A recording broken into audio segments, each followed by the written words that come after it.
Bitter Creek, Wyoming Territory, 1889. Snow whipped sideways when the wagon master shoved Lila Crowe off the trail and left her crawling in the drift like she was something cursed. Behind her, a rider tore through the trees, shouting that Silas Rourke wanted the girl in the book alive, and Lila stumbled so hard her palms split open in the ice. She tried to rise, but her legs buckled, and terror clawed up her throat as hooves thundered closer. If this was where she died, no one in this land would even ask her name. Before we continue, if you're watching this from anywhere in the world, leave your city name in the comments. I want to see how far this story travels. The wagon line shuddered to a halt just past the frozen bend of Bitter Creek. The kind of stop that didn't come from road trouble but from something uglier. Lila Crowe felt the shift before she heard her name. The wind carried every breath of fear, every muttered curse, straight into her spine. "Get down!" someone barked. She hugged her canvas satchel tight to her chest, the only thing she owned that hadn't been taken or burned, and stepped off the wagon. Her boots hit hard ice. The shock shot up her legs, but not as sharply as the sting of 20 eyes looking at her like she was sickness incarnate. A woman pointed. "We ain't carrying no bad omen, not with winter comin'." "It ain't superstition," a man muttered behind her. "Silas Rourke's looking for this girl, and I ain't dying for her." The name made Lila's stomach drop clean through her shoes. She shook her head fast. "Please, just let me pass through to Red Hollow. I won't slow you down."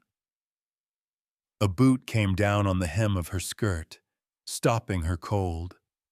One of the hired guards leaned close, breath sour with whiskey and cowardice.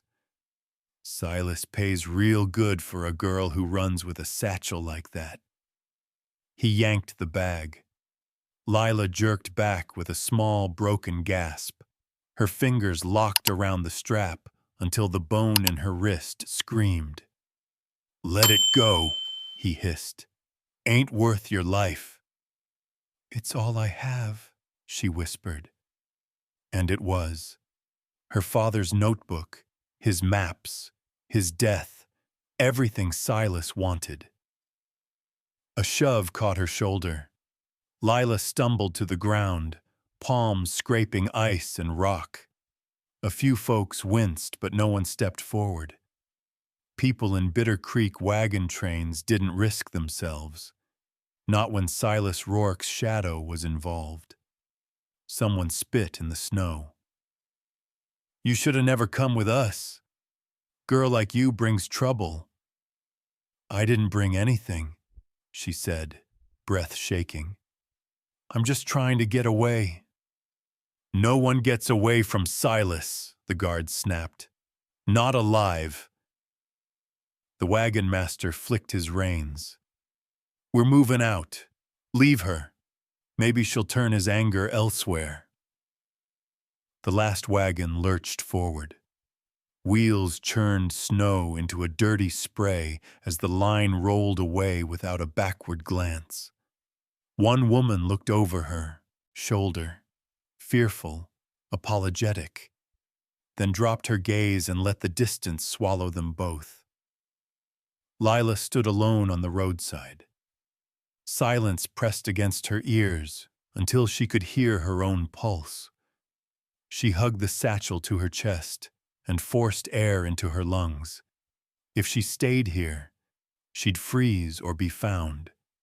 If she moved, maybe, she'd live one more hour. "Move," she whispered to herself. "Move or die." The forest to her right was dark, crowded, alive with sounds she didn't want to put names to. But the road behind her carried hooves, Distant, then clearer, then unmistakable. They were coming. She bolted into the trees, lungs burning almost instantly. Branches slapped her arms. Snow sucked at her boots. Twice she stumbled. Once she fell to her knees and almost didn't rise. The cold turned every breath to fire and ice at once. But she kept going. Her father's voice whispered in her head, the only comfort she ever let herself keep. Follow the ridgeline. Follow the creek. Red hollows somewhere beyond the pines. Behind her, hooves cracked through the quiet. Closer now. She ducked behind a fallen trunk, pressing her shaking body into the bark. Her satchel throbbed under her hands like a heartbeat, like guilt, like a promise she wished she had never inherited. A rider's silhouette slid between the trees, too confident, too calm. Silas always hired men who liked hunting more than living. She held her breath. The rider's horse snorted, ears flicking. Then a distant shout echoed from the road. "Found tracks! She's headed south!" The rider wheeled away. Lila sagged hard, forehead nearly hitting the snow. Her heart wanted to give out, but her legs dragged her forward again. Seconds blurred, minutes blurred. Her breath fogged and broke. Her knees buckled once more, and this time she didn't catch herself. She struck the ground hard, her satchel spilling open, the leather-bound notebook tumbling onto the frost. "No," she croaked, scrambling weakly. "No, no!" But her fingers didn't work anymore.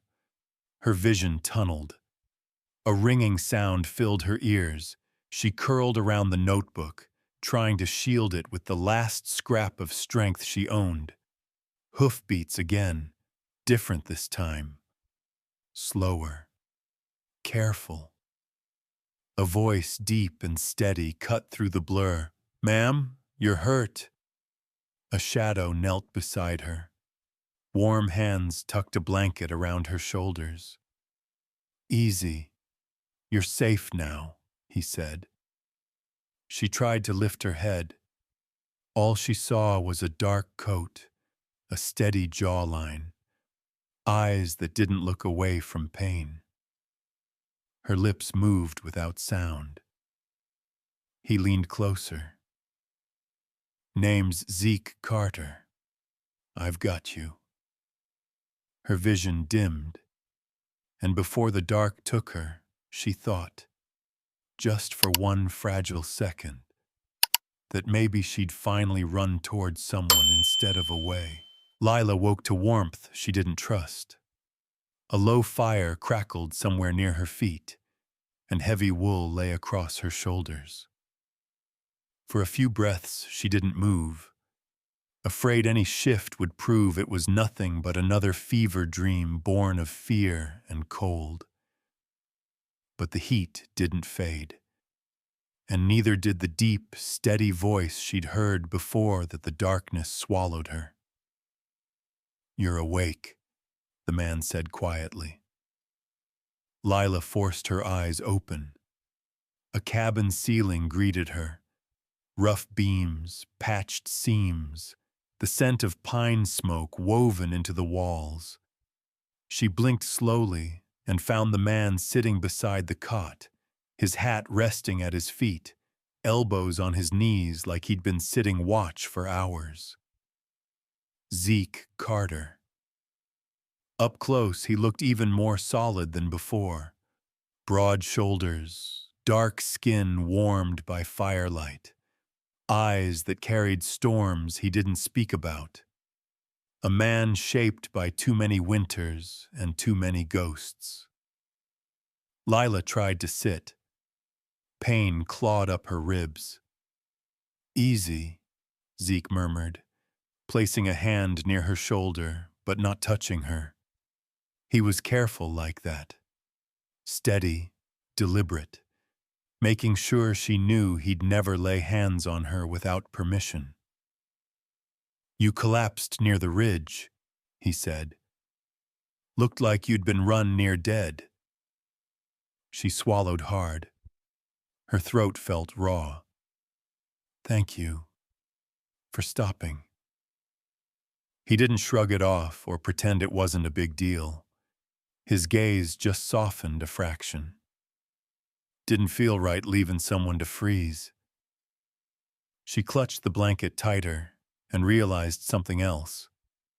Her satchel was beside the cot, not rifled through, not torn open. "You kept it safe," she whispered. Zeke nodded once. "Didn't touch what's inside. Figured if you were holding it that tight, it meant something." Her chest tightened, fear and relief tangling until she couldn't sort them apart. Footsteps sounded outside. The door pushed open, and a girl stepped in, 15, maybe 16, with a scowl she wore like armor. Josie Carter. She carried a chipped bowl in one hand and a glare in the other. "She awake?" Josie asked flatly. "Yeah," Zeke answered. Josie slid the bowl onto the small table by the cot. "Soup. Don't spill it. And don't get used to special treatment. Folks round here earn their keep." Lila flinched at the tone. Her fingers tightened on the blanket. Zeke shot Josie a warning look. "That's enough." "What?" Josie huffed. "We barely have enough wood for ourselves and you drag home trouble wrapped in a blanket. Again." "Josie," Zeke said, quieter but harder. The girl's jaw clicked shut. She shot Lila one last look, then disappeared back out the door. Lila stared at her knees. Shame crept up her spine like old smoke. I can leave. As soon as I can stand, I'll go. I don't want to bring danger to your home." Zeke didn't answer right away. He stood, crossed the room, and ladled soup into a second bowl like the conversation hadn't knocked the air out of her. "This ranch," he said, finally looking back at her, "don't operate on fear." She blinked. "Fear's what kept me alive this far." He handed her the bowl. "Maybe, but it won't keep you warm. Won't give you rest. Won't fix your ribs." She stared at the steam curling upward. Something inside her shook. Zeke set his own bowl down, leaning back against the counter with his arms folded.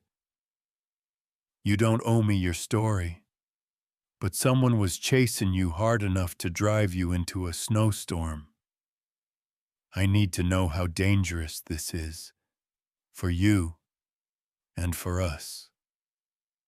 She opened her mouth. Nothing came out. Not the truth. Not the lies she'd been living on. He didn't press.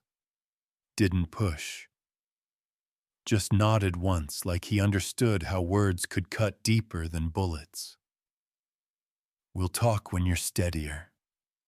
Her vision blurred suddenly, not with fear this time, but something warmer and more painful. Kindness broke her open easier than cruelty ever had. Zeke cleared his throat, eyes flicking toward the window. "Josie ain't bad. Lost too much too young.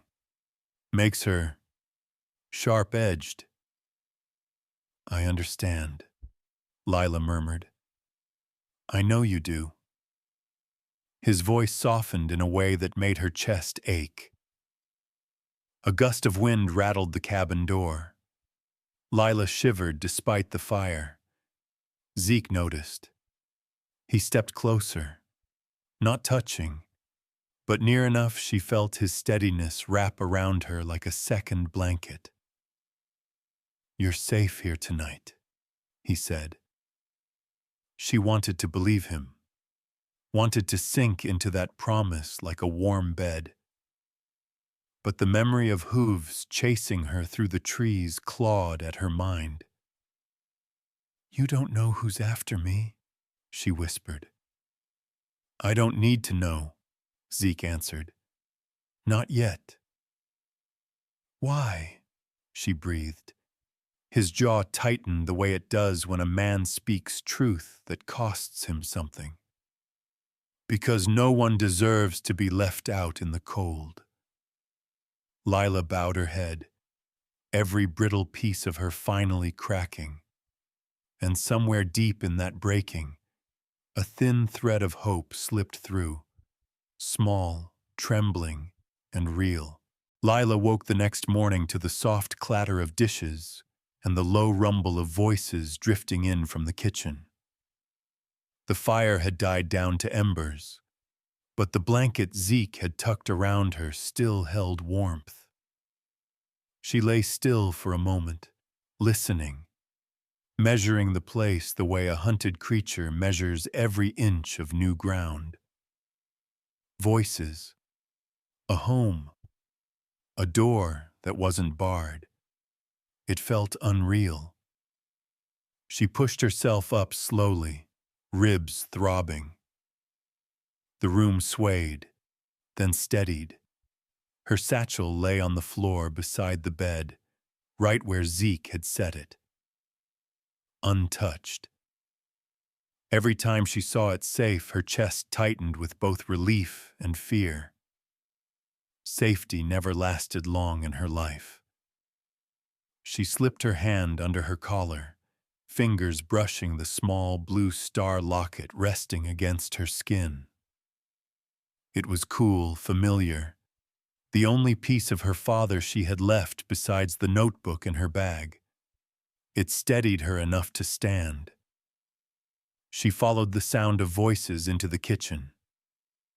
Josie sat at the table, boots propped on a second chair, eating cornbread like she expected someone to take it from her. Zeke leaned by the stove, pouring coffee, back straight, movements measured. Both looked up when Lila stepped in. Josie's boots hit the floor instantly, part surprise, part suspicion. "You walkin' already? Don't push it. You'll pass out, and we'll have to haul you around again." Lila tried a small smile, though it trembled. "I didn't mean to worry anyone." "No one's worried," Josie muttered, stabbing a piece of cornbread. "Just don't want you dying in the kitchen." "Josie," Zeke warned gently. She huffed, but went quiet. Zeke slid a mug of warm water toward Lila, not coffee. He'd noticed she still swayed a little. "Sit," slow and steady. Lila obeyed, lowering herself into the chair as though testing whether it might vanish under her. The warmth filled her chest, a new kind of ache. Zeke sat across from her, hands folded. "You slept near 12 hours. That's good." "I don't usually sleep that long," she said softly. "You don't usually feel safe," he replied just as softly. Her breath caught. Josie dropped her spoon with a clatter. "Uncle Zeke, we don't even know who she is." "We'll learn when she's ready to tell it," he said. Lila stared at the table grain, throat tightening. How long had it been since someone gave her time instead of demands? After a quiet moment, Zeke spoke again. "There's a few rules in this house. They're simple." Lila lifted her gaze. "One," he said. "No one raises a hand in anger here. Not ever." Her fingers curled around the mug. That law alone felt like a miracle. 2, Zeke continued. Everyone pulls their weight when they can, not before. Josie nodded once, crossing her arms. And 3, Zeke said. Nobody here owns anyone. Not their labor, not their choices, not their body. Lila swallowed. Hard. That rule hit deeper than anything had in years. Zeke softened his voice. If you stay a few days, heal up, help where you can, you'll be treated like any of us. She wanted to accept that so badly it scared her. Josie leaned across the table. You got someone after you? The question hit like a thrown stone. For a second, Lila forgot how to breathe. Zeke's tone dropped. Josie. What? We're gonna find out either way. If she's brought danger down on us, I want to know now. Lila flinched at the edge in the girl's voice. I don't want to bring danger to anyone. No one wants to, Zeke said. But sometimes trouble finds people who don't deserve it. Lila stared into her mug. Her hands trembled. She tried to hide it under the table, but Zeke's eyes caught everything. Lila, he said, quiet but firm. I need one truth, not all of it, just one. She nodded once, barely. Is someone hunting you? Her breath quivered out. She gave the smallest nod. Josie swore under her breath. Zeke didn't move, didn't flinch. He just asked, do they want you? Or do they want what's in that satchel? This time the fear in Lila's eyes answered before her voice did. What's in the satchel? Josie pressed. Lila held the bag against her side. Just something that belonged to my father. Something worth killing for? Josie asked. Lila's lips parted. Fear rose like a tide, but she couldn't bring herself to lie. Yes. Silence stretched across the kitchen. Then Zeke stood, slow and steady. Then we keep it close, and we stay alert. Lila blinked up at him. You're not asking me to leave? If someone out there's a threat, he said, meeting her eyes, they're already coming. Sending you off alone won't stop that. It'll just kill you faster. Her throat tightened so hard she nearly broke. Josie scowled, but softer this time. If you're staying, I'll show you where we store the blankets and where we keep the knives. Josie, Zeke sighed. What? She should know both. Lila surprised herself with a tiny laugh. Thin, shaky, but real. Zeke looked at her, something like warmth blooming in the lines of his face. There. That's better. And for the first time since Bitter Creek turned its back on her, Lila felt like she wasn't standing on breaking ice. Maybe, just maybe, this place could hold her weight. The day moved slow after that, but not in the way Lila feared. Zeke kept her close to the cabin, never pushing her to work, only asking if she could help chop vegetables or fold blankets. Things that didn't strain her ribs. Things that let her feel useful without being used. Josie watched her every move with a squint that said she expected trouble to jump out of Lila at any second. But it wasn't the same sharp suspicion as before. More like the girl was trying to figure out how much space she needed to guard. By the time evening settled over Red Hollow, the cold outside had thickened, stealing color from the world. But inside the cabin, lantern light painted the walls gold, and something soft drifted through the air, something Lila couldn't quite name. Comfort, maybe, or the idea of it. Zeke set 3 tin plates on the table, the metal clinking gently. "Supper's simple," he said, "but warm."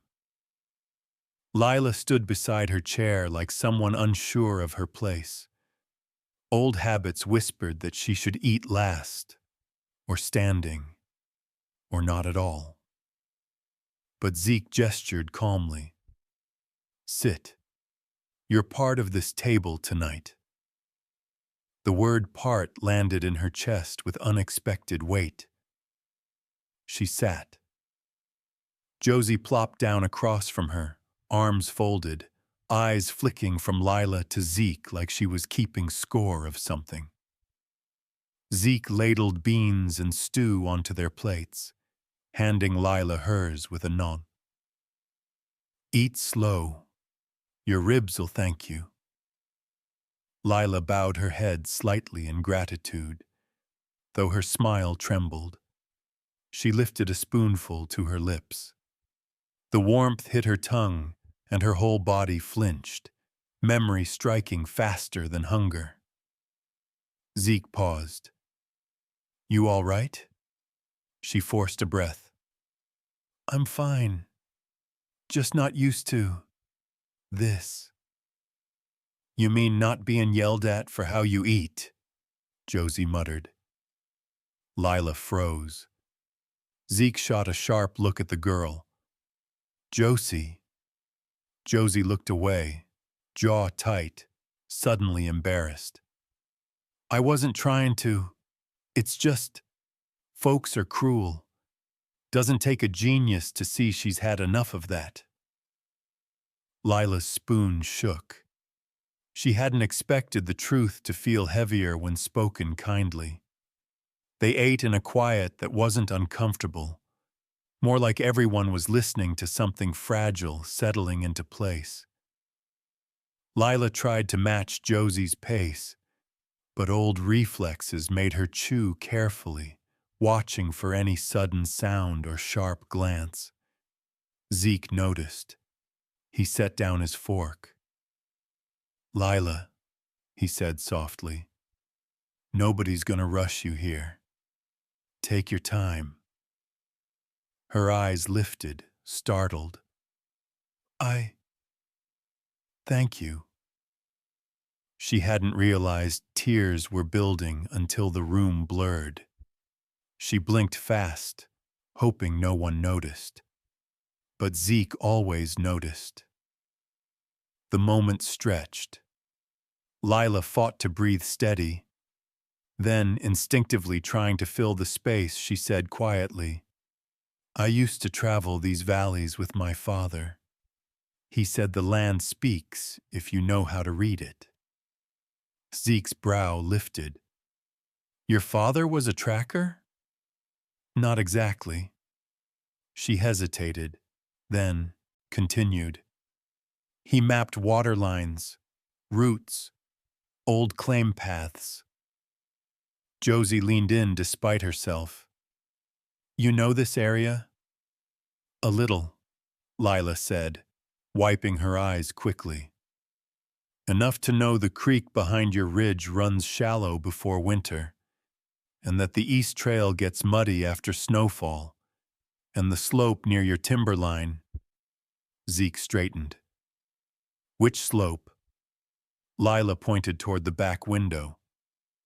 "The one that drops near that old split pine. There's a hollow under it. Dangerous for wagons." Zeke stared at her like she'd just spoken a secret in a language he thought he alone understood. "You know that hollow," he said slowly. "I saw it years ago." Her voice softened. "My father always told me to look twice at the ground that looked harmless." Josie's fork stilled. How would you know that unless... Zeke's eyes held something sharper now. Not suspicion. Something closer to realization. Lila caught the shift in the room and felt panic tighten her throat. I didn't do anything wrong. My father taught me how to read terrain because it was the only thing that kept us alive. Zeke leaned forward, voice low and steady. I believe you, but you need to know, information like that makes you valuable and dangerous to the wrong people.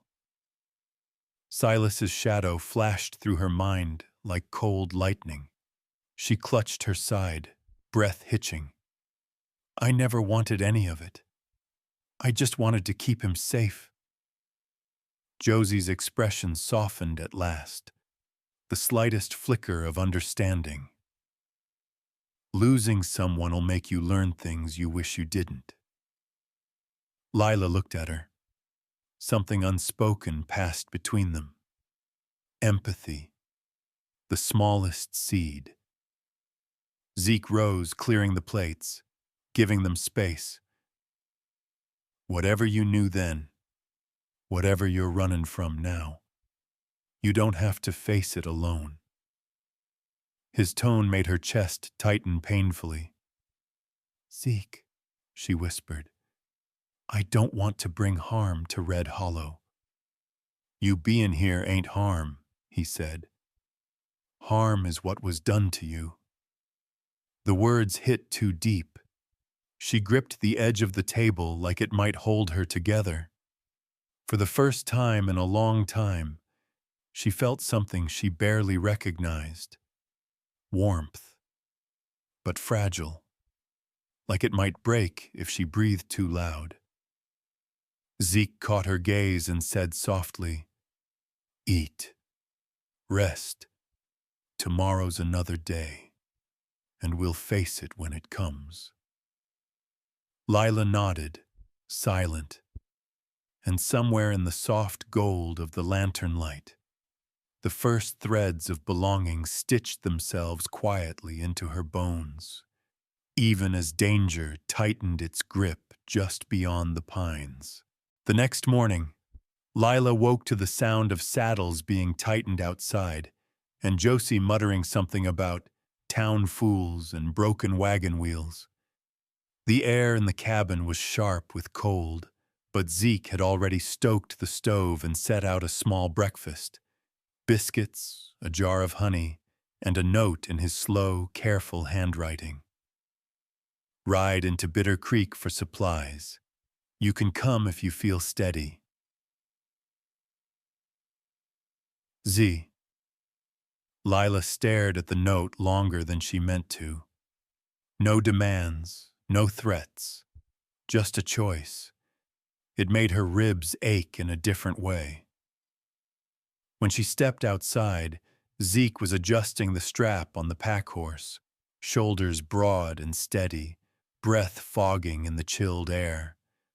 Josie stood beside him, hands shoved into her coat pockets, expression guarded, but not hostile.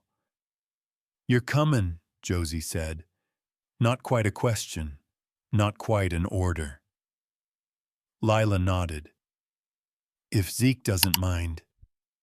Zeke's eyes flicked toward her. If you feel up to the ride, it might do you good to see the town. A soft pause. And to see that walking beside someone isn't a burden. The words warmed her in ways the sun didn't. The three of them rode out toward Bitter Creek. Lila kept close to Zeke's side, partly for safety, partly because the quiet between them had started feeling comfortable. Josie rode ahead, glancing back every so often, like she was checking that Lila hadn't vanished. But the moment they reached the edge of town, Lila felt the shift, sharp, cold, unmistakable. Eyes turned, conversations paused, people nudged each other. Suspicion thickened the air like dust after a stampede. The first voice came before they were even off their horses. "Well, look what Carter dragged in," a man drawled, spitting into the dirt. "A stray with trouble written all over her." Lila stiffened. Zeke slid her a calming glance. "Ignore it." But the murmurs grew. "Heard she brought winter bad luck with her." "Another mouth to feed? Carter must be desperate. Girl like that don't show up unless she's running from something. Probably earned it." Josie swung down from her horse and shot a glare at the crowd. "Y'all don't know a damn thing about her." "She's the kind that gets folks hurt," another man muttered. "Bad luck clings to people like her." Zeke's voice cut through the whispers. "That's enough." The tone was low, controlled, but strong enough to make a few men look away. Still, bitterness lingered behind their eyes. Lila could feel it scraping her skin. Then came the sharper words, aimed straight at Zeke. "Can't even run your ranch right, Carter," a rancher sneered. "You think taking in strays makes folks forget what you are?" Lila's breath stopped cold. A quieter voice added, "A black rancher can barely keep his own land. Now he's keeping hers too?" Zeke froze for half a second. Not long, but long enough for Lila to see the blow land. He didn't lash out. Didn't flinch. But a muscle tightened in his jaw, the same way it had when she first mentioned someone hunting her. He simply said, voice even, "We're here for supplies, not your opinions." Lila's ribs ached with guilt. She stepped closer to him without thinking. Inside Abilene Price's general store, the tension eased just slightly. Abilene was a round-shouldered woman with soft gray hair and a sharper mind than most men in town. She smiled kindly at Lila. "You look half-starved, sweetheart," she said. "Take one of those biscuits from the counter. No charge." Lila blinked, startled. "Oh, thank you, ma'am." Abilene leaned closer, whispering, "Town's been spooked since Silas Rourke started throwing his weight around. Folks see shadows where there ain't any. Don't take their words to heart." But how could Lila not? Every whisper replayed in her head. Every stare scraped deeper. And then Sheriff Wyatt Hale appeared in the doorway. A man built like a fence post. Tall, weathered, tired behind the badge. He nodded at Zeke. "Need a word." Zeke stepped outside with him. Lila watched through the window as Wyatt spoke low, serious. Zeke's shoulders stiffened. When they came back in, Sheriff Hale's face held the tightness of someone who hated the words he had to speak. "Silas has been asking questions," he said. "He's got men watching the ridge roads. If the girl's with you, Carter, he'll be coming." Lila's hands froze on the counter. The biscuit in her palm suddenly felt like a stone. "I'm sorry," Wyatt added, eyes flicking to her. "But I can't stop him. Not if half this town keeps saying he's got a right to chase what's his." Lila's breath hitched. "I'm not his." Wyatt's answer was soft. "Doesn't matter if it's true. Matters what folks believe." Those words pierced deeper than any blade. Zeke stepped closer to her, not touching, but standing solidly at her side. "We're leaving," he said quietly. Lila nodded, swallowing the knot in her throat. As they rode out of Bitter Creek, the whispers followed them like smoke. Shame, fear, guilt. Halfway down the trail, her voice finally cracked. "I'm dragging you into danger. You should have let me keep walking." Zeke didn't slow. "Lila, you walked alone long enough." She blinked hard, vision burning. "And if trouble's comin'," he added, "better it finds you where someone will fight for you."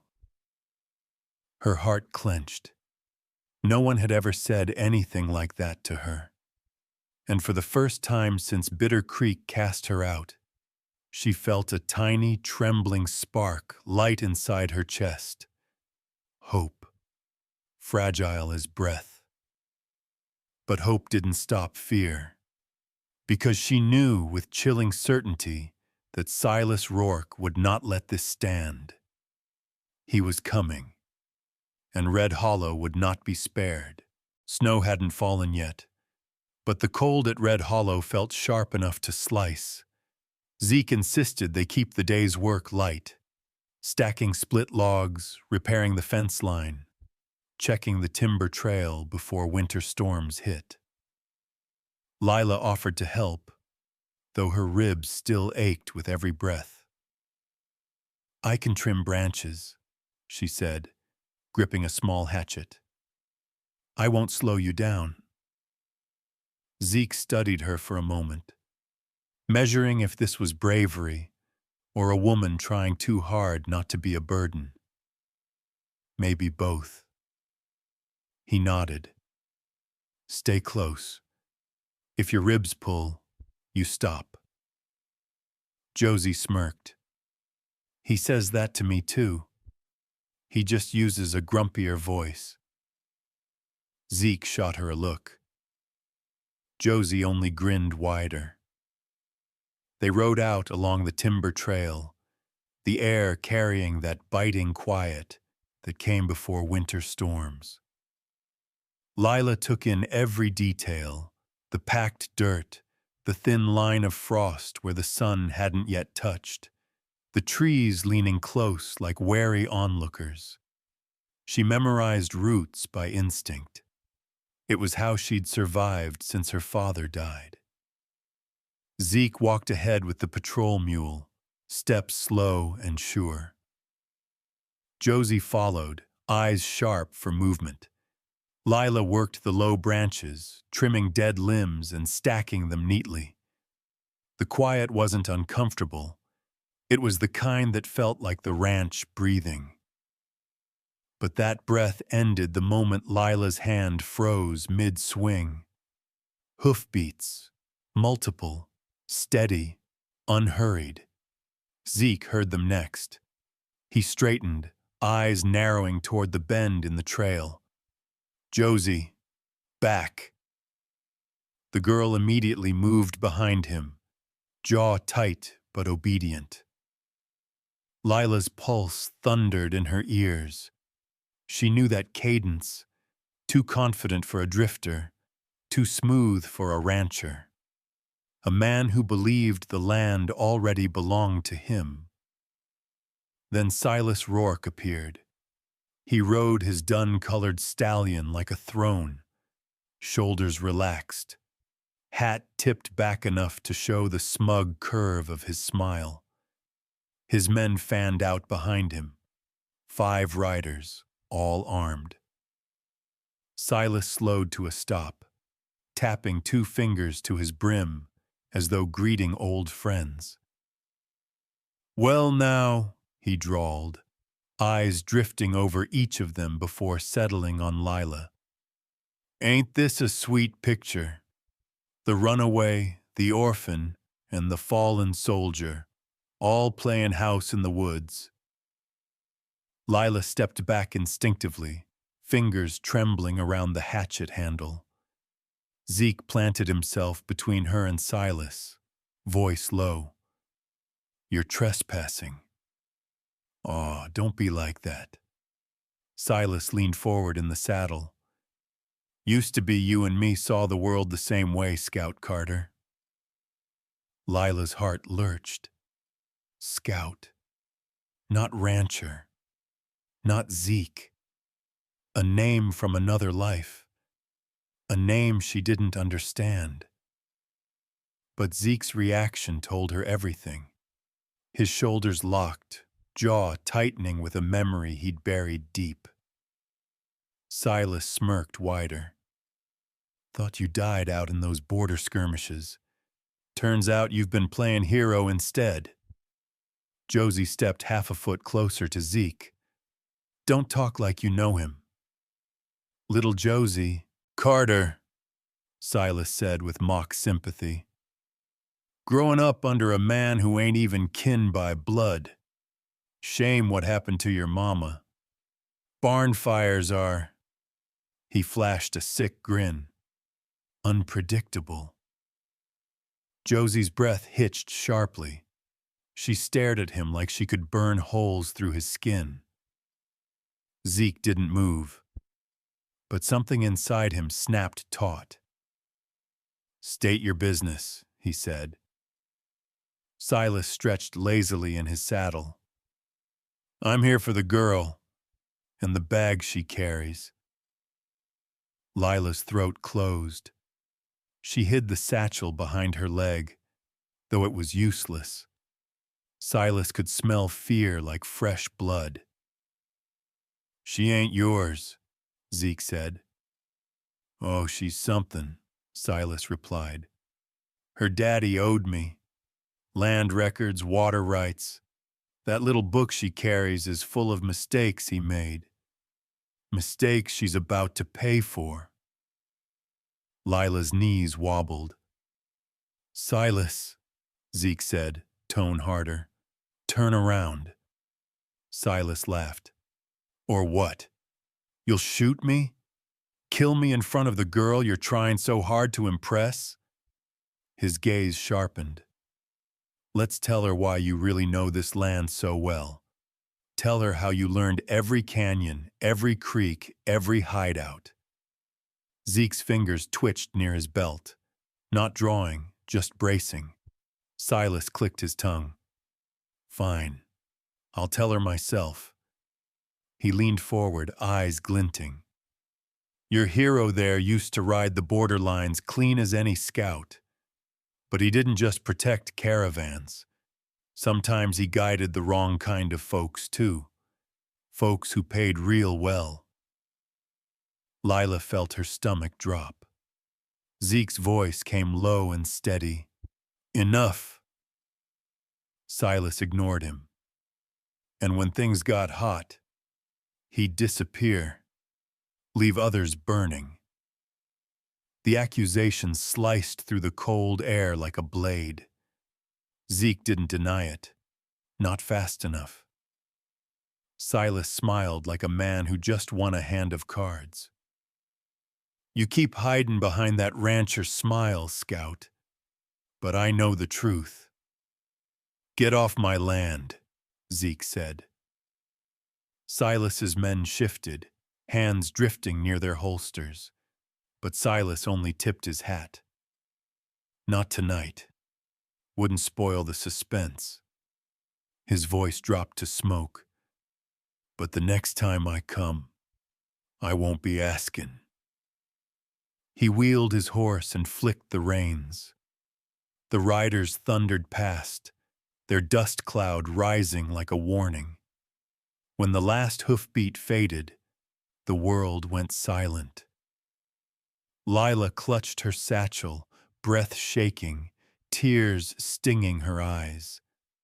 Zeke stood perfectly still. Josie looked between them, fear turning sharp and angry. Uncle Zeke, what did he mean? Zeke didn't answer. Lila whispered, voice barely there. He's coming for me, and he won't stop. Zeke's jaw tightened. Then he'll have to go through me first. But Lila felt the truth twist deep in her chest. Silas wasn't just coming for her. He was coming for everything Zeke had left. Night fell too fast over Red Hollow, swallowing the ridge in a cold, bruise-colored dusk. Lila helped Josie stack the last of the kindling near the cabin, her ribs aching with every twist. None of them spoke much. The tension Silas had left behind clung to the ranch like smoke before the fire. And then the fire came. It started as a faint crackle, just loud enough to make Zeke step out onto the porch with a frown. Lila followed his gaze toward the timber yard. A flicker of orange, then another, then a roar. "Zeke!" Josie yelled. "The west shed!" Before anyone could react, flames shot upward like they'd been waiting for air. Sparks burst into the sky, ugly and triumphant. The old timber shed, dry from autumn, full of scrap, went up like a tinderbox. Zeke grabbed the water barrels, shoving one toward Josie. "Stay behind me, Lila, inside."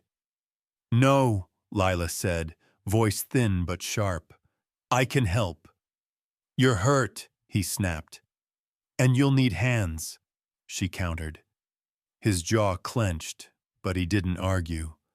There wasn't time. They raced toward the fire. Heat blasted them back. The flames snarled high, crackling over the roof beams. Every bucket Josie threw hissed uselessly against the blaze. Lila's lungs burned. The flames reflected in Zeke's eyes like something olive, something he'd seen before. Too close, too often. "Uncle Zeke!" Josie cried, voice cracking. "It's spreadin'!" Zeke froze for half a second, just long enough for Lila to see something break behind his steady exterior. A shadow, a memory, a grief still raw. "Zeke?" she whispered, but he didn't answer. Sheriff Wyatt Hale galloped through the gate, dropping from his saddle the moment he saw the blaze. "Saw it from town. Anyone hurt?" "No," Josie coughed, "but it's getting worse." Wyatt joined the line, throwing water with frantic rhythm. Still, the flames kept licking higher, eating through timber like old hunger. Lila stumbled back from the heat, clutching her ribs. The fire's glow twisted her vision, and suddenly she saw Zeke standing too close, staring into the inferno like he expected it to speak his name. "Zeke!" she screamed. "Move back!" He didn't. And Lila knew this wasn't about the shed. This fire was dragging him somewhere else. Josie dropped her bucket and ran to him, grabbing his coat. "Uncle, stop! Stop looking at it!" Zeke jerked as if waking from a nightmare. He seized Josie's shoulders, pulling her back. "Get away from the beam, now!" A second later, the roof caved inward with a deafening crash. The flames howled, swallowing the shed whole. Silence followed. Horrible, shaking silence. They stood in that silence until nothing but glowing embers remained. Wyatt wiped ash from his brow. "Someone lit that. Ain't no accident." Josie rounded on him. "Silas. It was Silas, wasn't it?" Wyatt's shoulders slumped. "I can't say it without proof." "You know it," she growled. Lila looked at the blackened ruins and felt dread coil tight inside her. The fire wasn't meant to kill. It was a message. And Zeke knew that too. He stared at the ashes with a kind of hollow pain she'd never seen in him. Not fear, not anger. Loss. Wyatt stepped closer. "Zeke, you okay?" Zeke's voice came slow, rough. "He did this before." Josie stiffened. Lila's breath stilled. Zeke didn't look up as he spoke. Years back, when I was still riding patrol, Silas torched a barn with a family inside. Said it was just business. I got the child out, but her mother... His voice cracked. Barely, but enough for Lila to feel it in her bones. Wyatt nodded grimly. That was before Silas bought off half the folks in Bitter Creek. Before they pretended nothing happened. I should have ended this then, Zeke whispered. But the pain in those words wasn't anger. It was guilt. Old, deep-rooted guilt that had been bleeding inside him for years. Lila stepped closer, heart pounding. Zeke, you couldn't have saved everyone. I should have tried harder, he said. Should have stopped him before he... He went silent. Too silent.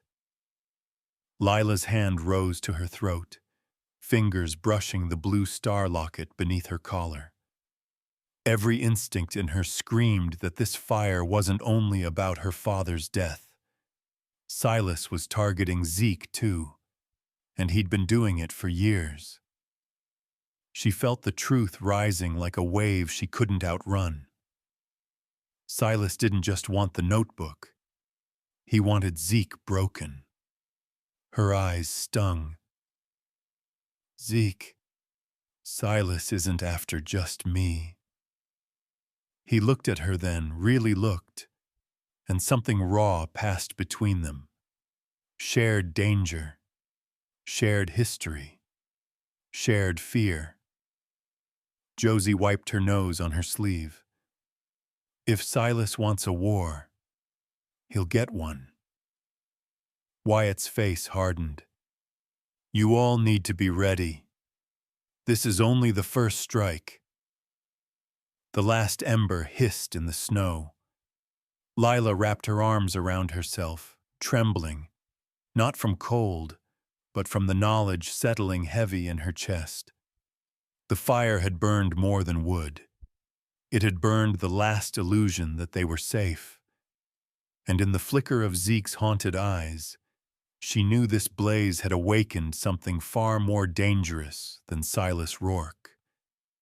It had awakened Zeke's past. The cabin felt too small after the fire, too quiet, too aware of everything they'd just lost. Lila sat at the table with her hands curled around a tin cup she wasn't drinking from. Josie paced near the window, muttering curses under her breath. Zeke hadn't spoken in nearly half an hour. The silence pressed like a weight. Lila stared at her satchel lying on the table. The leather was worn smooth where her father's fingers had touched it 1,000 times. The notebook inside felt heavier than iron, heavier than truth. She knew what she had to do, and she hated it. But fear wasn't helping anyone anymore. She drew a shaky breath. Zeke. He looked up slowly, eyes still distant from the fire and the memory it had dragged out of him. There's something you need to see, she said. Zeke straightened. Josie stopped pacing. The quiet sharpened. With trembling hands, Lila opened the satchel and pulled out the leather-bound notebook, her father's careful handwriting still pressed into the cover, initials faded but visible. Zeke frowned. Lila, you don't have to... Yes, she whispered. I do. She flipped the pages to the back, where a small crease hid a folded scrap of paper. She placed it next to the open notebook. Her voice cracked when she spoke again. This is why Silas wants me. Josie leaned in. What is it? Lila pushed the notebook toward Zeke. My father kept records. Water lines, land claims, ownership trails, things people tried to steal. He wrote down everything. Who threatened him, who bribed him, who forged signatures. Zeke's brow tightened. Your father was documenting crimes. Lila nodded, tears gathering. Including Silas's. She flipped to a page marked with a faint smear of soot. Zeke's breath hitched. Josie leaned closer. The ink was clear. Dates, names, and Silas Rourke's signature. Over and over. Lila's voice dropped to a whisper. Silas forged half the land deeds near Bitter Creek. He killed anyone who stood in the way of his water claims. My father refused to sign over the ridge rights, so Silas burned our cabin. Her voice cracked. He shot my father when he tried to drag me out of the flames. Zeke's jaw locked, eyes darkening with fury that didn't flare. It simmered, deep and deadly.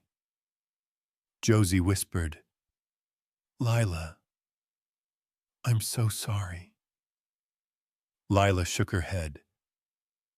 There's more. She unfolded the small hidden scrap. A map, crude but unmistakable. A thin blue line marked the underground water vein running directly beneath Red Hollow's eastern pasture. Zeke froze. That's our land. Silas wants it, Lila said. And he'll burn everything to get it. Zeke's hands curled into fists, knuckles whitening. Josie looked horrified, like the floor had fallen out beneath them. Lila swallowed the tightness in her throat. I didn't tell you because I didn't want this to touch Josie. I didn't want to destroy your life, too. Josie stepped closer, voice sharp but shaking. Someone already tried that. Zeke dragged a hand through his hair, breath uneven. He killed your father. For land. And for this, Lila whispered, placing her palm over the notebook. Proof. Zeke stared at it like the pages carried fire. Silas hadn't just hurt people. He'd built his empire on their bones, and Lila's father had recorded every step. Josie exhaled a trembling breath. So what do we do now? Lila wiped her eyes with her sleeve. We show the town. No, Zeke said instantly. She blinked. What? He'll kill you before you get 5 words out. Men like Silas don't lose quietly. Her voice broke. Then what choice do we have? He burned your shed. He killed my father. He'll keep killing until someone makes him stop. Zeke's eyes softened, pained, protective. I don't want you dying for what that bastard did. Lila stepped closer, gripping the table for strength. I'm not dying. I'm speaking.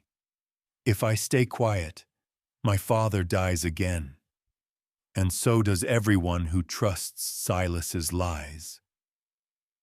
Zeke looked torn in two, caught between fear and duty, guilt and conviction. Josie broke the silence. Uncle, she's right. Zeke's breath hitched. He looked at his niece, this stubborn girl who'd lost a mother in a fire, who stood now with her chin high. Josie nodded firmly. We either hide forever, or we fight. The cabin went silent again, but this time it wasn't fear. It was resolve beginning to take shape. Lila moved toward Zeke, voice trembling but sure. "I'll stand in front of the town tomorrow. I'll say his name. I'll show the proof." Zeke looked at her like she was made of something fierce and fragile all at once, something he wanted to protect more than the ranch itself. "If you're speaking," he said softly, "then I'm standing beside you." Her breath shivered. "Are you sure?" He stepped forward, close, steady, unshakable. "Lila, I'm done running. From Silas, from the past, from myself." Her eyes stung with tears. Josie looked between them with something like hope cracking through her fear. Zeke inhaled, voice low but full of quiet strength. "Tomorrow. Bitter Creek hears the truth." Lila nodded, her fingers brushing the blue star locket at her throat. For the first time in years, the weight inside her chest lightened. Tomorrow, she would stop running. Tomorrow, she would rise. Dawn came thin and brittle, the kind of cold light that didn't warm anything. Bitter Creek lay quiet when Zeke, Lila, and Josie rode in. Too quiet, like the town itself was holding breath. Lila's fingers tightened around the reins. Her ribs throbbed. Her heartbeat felt too loud, like it might echo across Main Street. She'd imagined this moment in nightmares, standing in the open, exposed, nowhere left to run. Zeke eased his horse closer. "Stay near me. Don't step away, no matter what." His voice was calm, but she heard the weight behind it, the fear he wouldn't name. Josie rode on Lila's other side. "If they try anything, I swear I'll bite someone." Despite everything, Lila almost smiled. But the moment they reached the center of town, people began to gather. First a few, then many. Doors opened, faces appeared in windows, whispers swelled like a rising storm. "That the girl? Trouble follows her. Told y'all she'd bring Silas down on us. And Carter, what's he think he's doing?" Zeke dismounted first, broad and steady as a mountain. Josie hopped down next. Lila slid off her saddle last, gripping the notebook so hard her fingers numbed. Wyatt Hale approached, hat low. "You all sure about this? Silas has eyes everywhere." Zeke answered without turning. "We're done being quiet." Wyatt sighed, rubbing his jaw, but he stepped aside. The murmurs thickened as townsfolk circled around them. Bitter Creek didn't just watch. They judged. Lila felt every stare like a stone thrown at her ribs.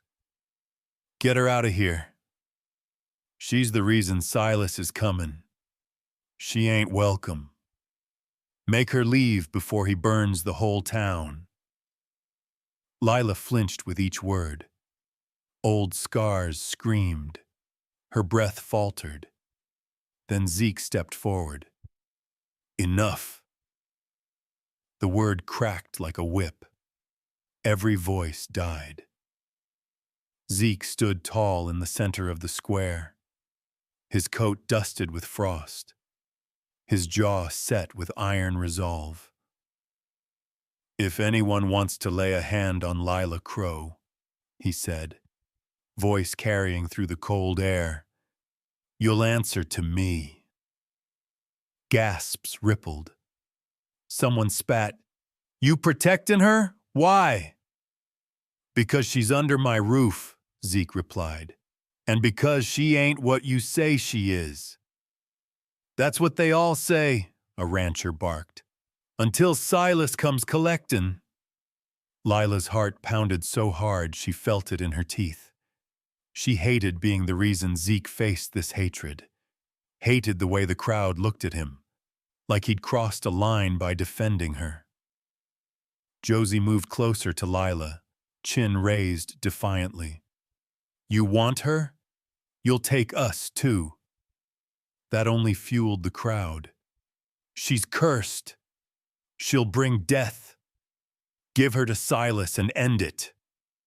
Lila shook. Her knees weakened. The world tilted. And still, Zeke stood unmoving. "Bitter Creek," he said, voice like steel pulled from fire. "You've let fear make cowards of you before. Not today." He turned and extended a hand toward Lila, not to shield her, but to bring her forward. Her breath caught. She stepped beside him, trembling but upright.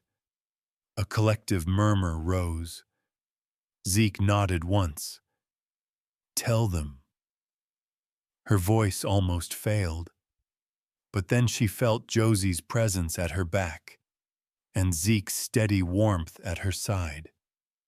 And she unlocked the notebook. The pages fluttered in the cold breeze. Ink, names, dates, signatures. Proof carved in paper. Lila raised her voice, thin but unbreaking. "Silas Rourke murdered my father for land he didn't own. He forged deeds. He claimed water rights under your noses. He bribed some of you, threatened others, and he plans to take Red Hollow next." Shock rippled through the crowd. "You lying girl. Silas ain't that kind. She's bluffin'." Lila turned a page, straight to the list of accomplices. Town names, business owners, a deputy, even one of the council elders. The square erupted. A woman screamed. A man lunged forward, face red with fury, not at Lila, but at the betrayal inked on the page. "You said we were safe. You let him use our town. You liar!" Desperation broke through the crowd like rage through rotten wood. Wyatt pushed forward. "Lila, is all that true?" She shook, but nodded. "My father wrote it the night he died." Wyatt looked at the names and went pale. The truth hit him like a hammer. Years of ignoring rumors, of letting Silas operate unchecked. Shame carved deep lines into his face. He looked at Zeke. "I should have listened. To both of you." Zeke didn't gloat. He just said, "Then listen now." Before Wyatt could answer, a scout galloped in breathless from the North Ridge. "Sheriff, Silas is comin'. 20 men, armed. They're headin' this way." The square exploded into panic. "He'll kill us. Hide the children. Block the roads." Lila's blood ran cold. She felt her ribs tighten painfully, but Zeke took her hand. "We face him," he said. Her breath quivered. "Zeke, he'll kill you. Not if we stand together." He didn't say, "I won't let him touch you." He didn't promise victory. He didn't pretend he wasn't afraid. He just made a choice. And Lila felt something inside her break open. Terror, love, determination all tangle into one painful truth. She couldn't run anymore. None of them could. Night dropped fast over Red Hollow, swallowing the last thread of sunlight before anyone could brace for it. The town's warning spread like wildfire. Silas was coming. By the time Zeke, Lila, and Josie reached the ranch, the wind itself felt tense. as if holding news too sharp to speak. Zeke pushed open the front door. "Josie, inside. Pack a bag. Lila, stay close." But the house was wrong the moment they stepped in. Too quiet. Too still. Zeke froze, every muscle going rigid. "Josie," he called again, voice tightening. A muffled cry drifted from the barn. Zeke's blood went cold. He ran. Lila followed without thinking, heart hammering against her ribs like a trapped bird. The barn doors were half open, lamplight flickering through the cracks. Inside, Josie was tied to a support beam, gagged, eyes huge with terror, and Silas stood behind her, a revolver loosely dangling from his fingers, smile sharp as a bone saw. "Well now," he drawled, "look who finally came home." Zeke didn't reach for his gun, not yet. He stopped 10 paces from Silas, hands open, body trembling beneath controlled breath. "Let the girl go," he said. Silas clicked his tongue. "You never did learn, Carter. You save one stray, you lose your ranch. You save two, you lose your life." Lila stepped in behind Zeke, shaking so hard she barely felt her legs. "Silas, this has nothing to do with her." "Oh, it's got everything to do with her." Silas tilted his chin toward Lila. "Your daddy was a stubborn fool, and now you're carrying his sins." Lila's stomach twisted. Her fingers tightened around the notebook clutched to her chest. "It wasn't a sin to want justice." Silas barked a laugh. "Justice? Ain't no justice for people like you, or him." He pointed the gun at Lila. Zeke instantly shifted, stepping between them. Silas smirked. "There it is. The brave Carter, the fallen soldier, the man who thinks he can outrun whatever he used to be." He lifted the pistol higher. "Let's see how brave you get when I make you choose." Silas grabbed Josie by the hair, yanking her head back. "Shoot me, Zeke. Avenge your wife, settle your ghosts, or drop your gun and maybe the girl walks out of here alive." Zeke's breath left him in a single painful shudder. His hand hovered at his holster, barely breathing, barely standing. "Don't," Lila whispered. "He wants you to break." "He killed my wife, Lila," Zeke said, voice raw. "He walked away from the fire with no scars. I've waited years. That's what he wants."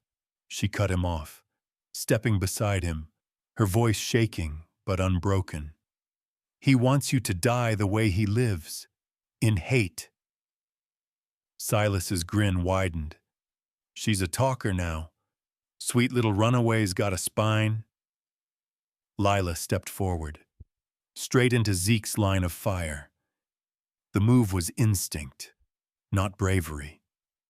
Her body moved before her mind caught up, driven by one truth stronger than fear. She wasn't losing another family to Silas Rourke. Zeke choked out her name. "Lila, move!"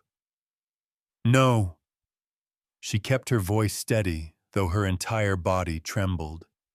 "You told me no one here is owned. That includes you. Don't let him make you his." Her words hit Zeke harder than any bullet Silas ever fired. His fingers uncurled from his gun. His arm dropped, slow, heavy, like the weight of years finally slipping free. Silas snarled. "Pathetic. Fine. If you won't shoot." A shot cracked through the barn. but it wasn't Zeke's, and it wasn't fatal. Lila had drawn her small pocket pistol, shaking, terrified, but determined. The bullet struck Silas's wrist. His gun clattered to the dirt. Josie bolted sideways just as Zeke lunged forward, tackling Silas to the ground.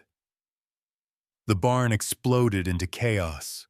Grunts, fists, splintering wood. Zeke fought like a man ripping chains off himself, not killing, just forcing Silas down, pinning him beneath years of held-back rage. Sheriff Wyatt burst through the barn doors with deputies behind him. "Hands where I can see 'em! Silas Rourke, you're under arrest!" Silas spat blood, snarling as they hauled him to his feet. "This ain't over, Carter." Zeke didn't answer. Didn't need to. He turned to Lila, breathless, shaking, alive. She stared back at him, chest rising in sharp, painful gulps. Josie threw her arms around Lila from behind, sobbing into her shoulder. Then Zeke crossed the space between them in 3 long, uneven steps. His hand shook when he touched her cheek. "You saved us," he whispered. "No," she breathed. "We saved each other." Silas's shouting echoed long after Wyatt's men dragged him from the barn. The cold air outside hit like a wave, sharp and sobering, as if the entire ranch had been holding its breath. Lila stepped out slowly, her legs trembling from adrenaline, pain, and something deeper, relief tangled with fear, fear tangled with something like hope. Josie clung to her arm. "You okay? You're not bleeding, right? 'Cause I swear, if that rattlesnake hurt you—" "I'm all right," Lila whispered, pulling Josie close. "You're safe now. That's what matters." Zeke walked out after them, shoulders broad, breath still uneven from the fight. For the first time since she'd met him, his eyes looked open, bare, no shadows hiding behind them. Wyatt approached, hat in hand, face lined with exhaustion and something like remorse. "Lila, Zeke, there'll be a trial. Silas is locked tight. And those names you listed, well, I'm sending riders out tonight. Folks won't get to run from their guilt." Zeke's jaw tightened. This town should have dealt with him years ago. Wyatt didn't defend himself, didn't offer excuses. He simply nodded, eyes down. "You're right. I let fear speak louder than duty. I won't make that mistake again." Lila watched him, surprised by the humility. She'd grown up seeing lawmen who bent truth like wire, who hid behind badges like armor, seeing one actually carry the weight of his own silence. It did something to her chest. Abilene Price edged closer from the crowd gathering near the fence. Her apron was dusted with flour and worry. "Lila, honey, I'm sorry for the way we looked at you. Folks out here, we forget we're all just trying to survive." Others murmured agreement. Awkward, fumbling, imperfect, but real. Lila felt tears sting, unexpected. Acceptance wasn't something she ever expected from Bitter Creek. And yet here it was, small, shaky, but beginning. Josie huffed, wiping her nose. "Y'all could have been nicer sooner, just saying." A few chuckles broke through the tension. Zeke stepped closer to Lila. She felt his presence before she saw his face. Warm, protective, a gravity she didn't want to pull away from. "You were brave back there," he said quietly. "I was terrified," she whispered. "That's what bravery is." Their eyes met, and the space between them tightened.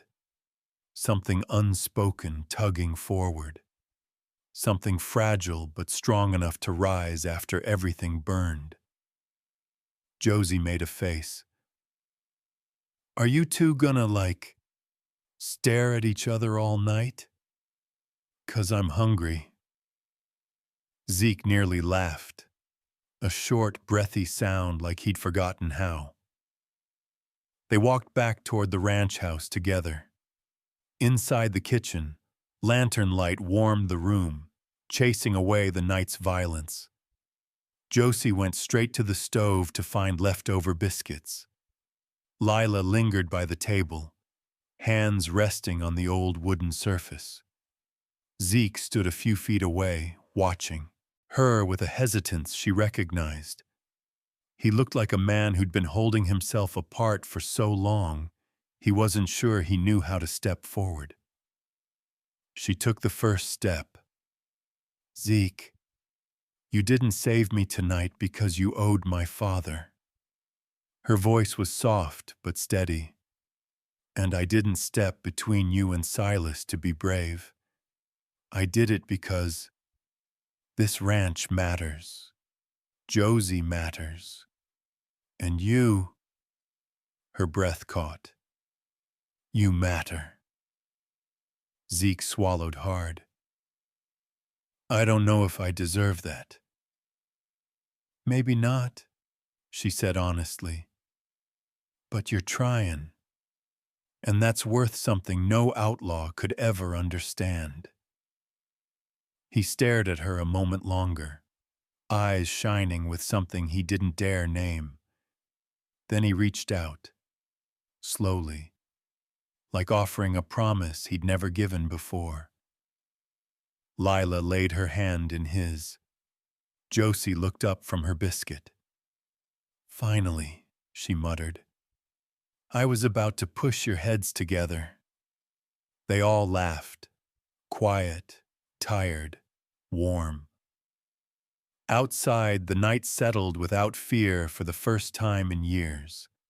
Inside, Zeke Carter, Lila Crowe, and Josie Carter stood under the same roof, not as a ranger, a runaway, and an orphaned girl, but as something beginning to look a whole lot like a family. Spring didn't come fast to Bitter Creek. It crept in soft, like it was testing the ground after a long year of trouble. But when it did, Red Hollow felt different. The kind of different you didn't notice all at once, only when you stopped and breathed and realized your shoulders weren't tight anymore. A whole year had passed since Silas Rourke was hauled away in cuffs. Lila stepped out onto the porch just as the morning breeze stirred across the yard. The sound of the wind chime above her head, a soft, bright tinkling, filled the air. The blue star locket, once heavy with grief, had been reshaped into a tiny metal star that spun and sang at the slightest touch of wind. Josie insisted it hang right above the front door. "So we always know the house is awake," she'd said. Now the star chimed gently as Lila brushed her fingers across it. Behind her, Zeke walked out, carrying a wooden plank under one arm and a hammer in the other. Sweat darkened the collar of his shirt, even in the cool spring morning. Josie trotted behind him, holding a can of paint and looking far too proud for someone who had barely woken up. "You ready?" Zeke asked. Lila nodded. She still had trouble believing this day was real. The sign had taken weeks. Josie sanding, Zeke carving, Lila painting the letters with hands steady for the first time in years. and now it was time to hang it above the ranch gate. Carter and Crowe. Ranch timber and cattle, Josie had added a tiny carved star in the corner. "For luck," she said. "For choosing our own name," Lila whispered back. The three of them walked up the path together. Zeke set the sign into place with slow, deliberate motions, almost ceremonial. Lila held the end steady. Josie passed nails like a surgeon's assistant. When the final nail went in, Josie cheered loud enough to scare birds out of the nearby cottonwoods. Lila stepped back, wiping dust from her palms. "I never thought my name would hang over a place like this," she said softly. Zeke leaned on the fence post, eyes warm. "You earned it." She looked down, embarrassed.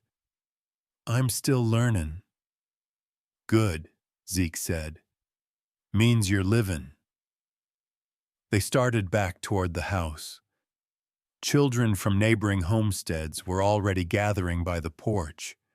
Lila had offered to teach them letters, numbers, even a bit of writing when she could. Most families weren't wealthy enough to send their kids to the distant county school, but Lila made learning feel like something gentle, not a luxury. Josie sprinted ahead to help them settle.